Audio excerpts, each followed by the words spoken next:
আবাবিল পাখি আর পৃথিবীতে আসবে না। কোরআনে এই ধরনের আর আসার কোনো ইঙ্গিত নাই। যদি আসেও তাহলে পেট্রো ডলারের যারা মালিক মুসলিম এই লিডারদেরকে আগে হত্যা করবে। মার্কিন যুক্তরাষ্ট্র তার চারিত্রিকগত দিক থেকে সে সঠিক আছে, কেননা সে 70 বছর থেকে এই ইসরায়েলকে সাপোর্ট দিয়ে যাচ্ছে।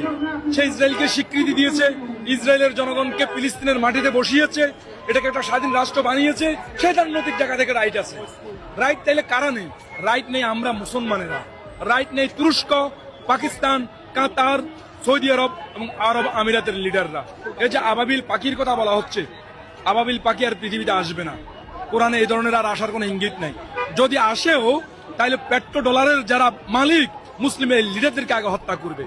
কেননা আমরা শিয়া সুন্নির নামে বিভেদ চড়াচ্ছি, আমরা বুকে নাক কোমরে হাত দিব সেটা নিয়ে আমরা দ্বন্দ্ব চড়াচ্ছি। অথচ আমাদের যে নৈতিক দায়িত্ব, আপনি একবার দেখুন পাকিস্তান পারমাণবিক অস্ত্র সজ্জিত। পাকিস্তান যদি